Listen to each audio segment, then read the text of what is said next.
Donc merci Madame la conseillère municipale pour la présentation où j'en conviens avec vous juste avant le repas. Il n'est pas facile d'avoir l'attention de l'ensemble de l'Assemblée et pourtant ce rapport développement durable, vous l'avez dit, c'est un document essentiel et qui présente l'intérêt justement de questionner l'ensemble de nos politiques publiques pour voir en quoi elles sont en cohérence par rapport aux enjeux du développement durable.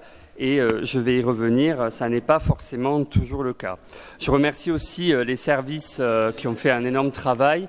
Année après année, il faut reconnaître que le contenu s'améliore. Il y a la mise en place enfin des indicateurs qui, j'espère, vont s'améliorer d'année en année, qui sont essentiels effectivement pour analyser la réalité aussi pour le coup des chiffres des émissions, des consommations et d'autres critères qui seront essentiels pour évaluer la pertinence des politiques. Donc ça, pour nous, élus écologistes, ce sont des éléments qui vont dans un sens d'amélioration sur la forme.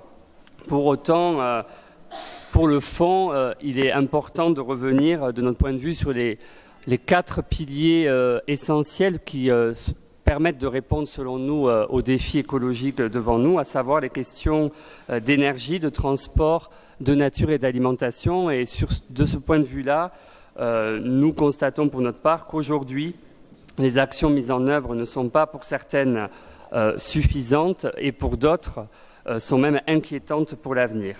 En ce qui concerne l'énergie, qui est un élément important de la politique, évidemment, de développement durable, nous relevons en point positif la poursuite d'actions engagées depuis plusieurs années et au-delà du mandat précédent. Donc la question par exemple du réseau de chaleur qui aujourd'hui effectivement continue à se développer et nous souscrivons à ces choix de développement.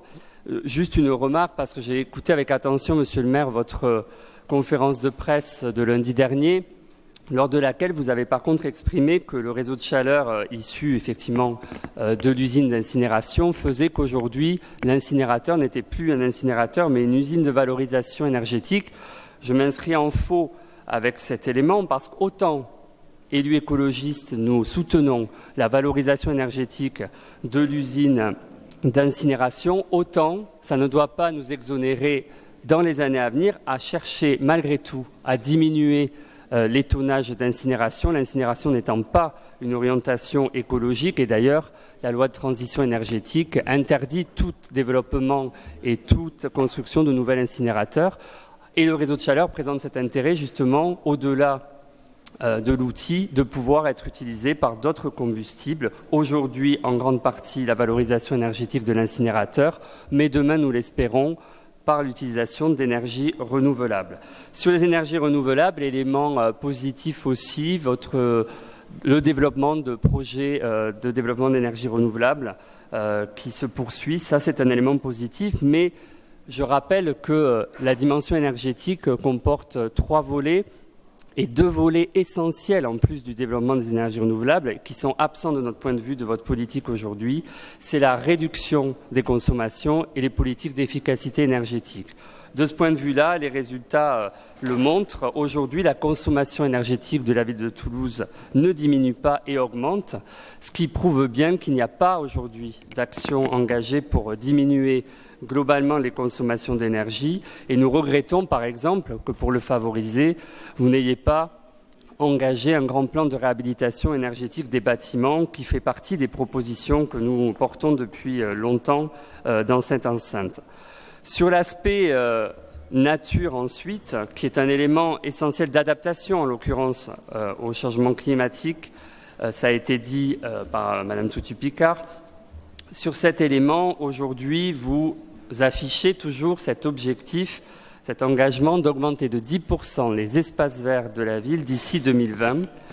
Mais ce que nous attendons aujourd'hui, c'est que vous nous expliquiez où vous augmentez ces espaces verts et qu'est-ce que vous appelez espaces verts. Parce que pour l'instant, de ce que vous avez affiché, je n'ai entendu que les jardins de la ligne à Montaudran. J'invite chacun d'entre vous à aller voir les jardins de la ligne à Montaudran pour juger de la réalité de l'espace vert que constitue ce jardin sec, qui n'est même pas accessible aux Toulousains directement. Les espaces verts, qui soient des espaces de nature en ville, ce ne sont pas des jardins secs. Ce ne sont pas des petits bouts, ce ne sont pas 2 arbres isolés, ce sont des espaces réels où il y a des plantations importantes, une capacité effectivement de jouer l'îlot de fraîcheur dont parlait Mme Toutut-Picard et de jouer ces espaces de respiration. Donc de ce point de vue-là, nous, ce que nous observons aujourd'hui, c'est plutôt la diminution des espaces verts, avec notamment votre choix de transformer un espace de la régie agricole qui comportait justement de nombreux arbres en golf. Aujourd'hui, ce sera à l'ordre du jour du conseil municipal, 20 hectares supprimés d'espaces verts et la suppression d'arbres, ce qui me permet aussi de vous interroger sur l'affichage que vous faites du nombre d'arbres qui ont été plantés. Est-ce que ce nombre d'arbres, c'est un chiffre net ? Est-ce que vous avez bien déduit des plantations effectuées, toutes ces destructions d'arbres, dont ceux qui sont aujourd'hui sur la régie agricole et qui vont être transformés en golf? Donc sur ces éléments-là, pour nous aujourd'hui, les politiques qui sont engagées ne vont pas vers un développement de la nature en ville. Sur la question alimentaire ensuite, vous avez affiché là aussi des éléments positifs et que nous approuvons. C'est la poursuite de ce qui avait été engagé précédemment, à savoir le maintien de la dimension de la conversion en bio de la régie agricole qui s'est concrétisée cette année et nous en réjouissons. Et au-delà de ça, le travail qui est fait à la régie que nous voulons saluer, qui vise justement à faire du domaine aussi un exemple d'espace vert et de nature avec des plantations d'arbres, d'arbustes champêtres, l'installation d'apiculteurs et tout le travail qui est mené aujourd'hui par l'équipe de la régie dont c'est l'occasion de saluer. Mais au-delà de ça, la question alimentaire, pour nous, ça va bien au-delà. Vous affichez par rapport à la cuisine centrale des éléments là aussi uniquement une entrée budgétaire, à savoir qu'il y a une part du budget qui est consacrée aux produits bio qui est de temps, en l'occurrence 22%. Qu'est-ce qui intéresse les Toulousains, que ce soit les petits Toulousains ou les parents d'élèves? C'est de savoir la part du bio dans l'alimentation, dans les repas quotidiens, pas dans le budget. Or, pourquoi vous affichez ce chiffre-là? Parce qu'en réalité, la part du bio, elle diminue dans les repas de la cuisine centrale. Et donc, par un effet effectivement de manche, vous expliquez qu'il y a une part de bio local plus importante, ce qui est vrai, puisque la part du bio global diminue. Et pour vous, c'est vertueux écologiquement, vous l'avez encore affirmé à la conférence de presse. Pour nous, au contraire, par là, vous marquez un coup d'arrêt à la possibilité de développer des circuits courts en bio. Parce que si on veut que le bio se développe localement, il faut aussi qu'il y ait de la demande. Et la ville de Toulouse, avec ses 32 000 repas servis par jour, elle constitue un important levier pour favoriser la conversion en bio de nombreuses exploitations qui pourraient ainsi avoir une source de développement économique par la demande de la ville de Toulouse. Les choix politiques que vous faites, c'est bien moins de bio aujourd'hui, donc moins de qualité et moins pour la santé des petits Toulousains. Donc nous déplorons ces choix-là qui s'accompagnent d'une politique agricole, effectivement, qui n'est pas aujourd'hui, on a l'occasion de l'évoquer à la métropole, positionnée pour une véritable politique alimentaire locale. Enfin, le dernier élément, et pas des moindres, c'est pour ça que je l'ai gardé pour la fin, c'est la question des transports.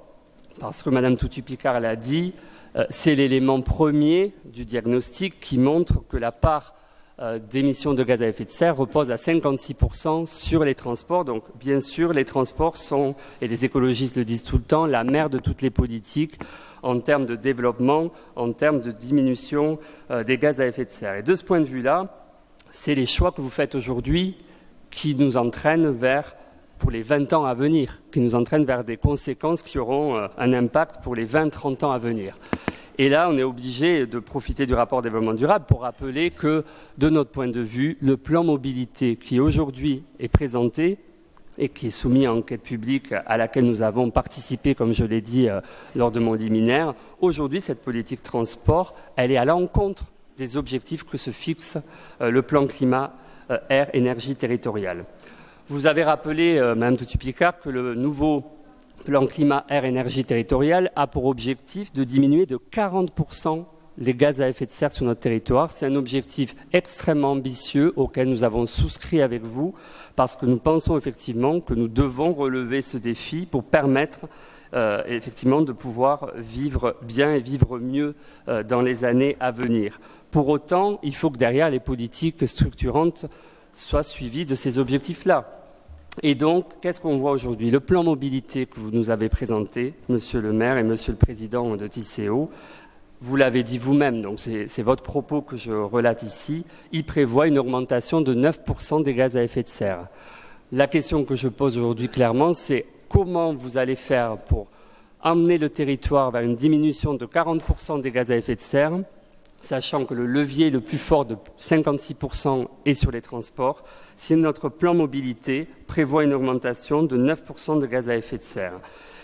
En plus de cela, vous avez ajouté un plan local d'urbanisme qui est complètement incohérent, qui ne va pas dans le sens de la cohérence urbanisme-transport, puisque vous prévoyez dans ce PLUiH le développement urbain sur la moitié, de 50% sur l'ensemble de l'agglomération et 50% de Toulouse, alors que votre plan mobilité prévoit des investissements essentiellement sur Toulouse.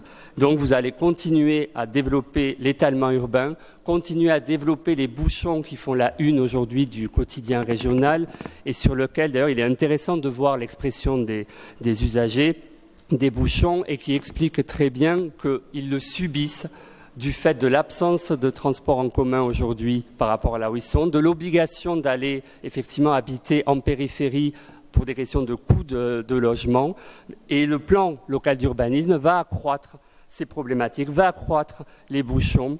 Donc, outre que nous ne relèverons pas l'objectif fixé par le plan climat-air-énergie territorial, ce qui se prépare, et je l'ai déjà dit ce matin et à d'autres occasions, c'est l'asphyxie de Toulouse à travers vos choix. Donc, c'est l'inquiétude que nous voulions poser à travers ce rapport développement durable, même s'il y a des éléments positifs, je l'ai dit, et je sais que Mme Touty-Picard s'est énormément battue pour faire avancer des dossiers, donc c'est l'occasion de la remercier pour le travail accompli. Nous voulons exprimer de grandes inquiétudes sur le fait que sur les principaux leviers, l'énergie, les transports, l'alimentation, les politiques que vous êtes en train d'engager sont à l'encontre des besoins de notre population, des besoins de préparer l'avenir. Et donc, nous craignons que votre politique, ce soit l'asphyxie de Toulouse et des Toulousains.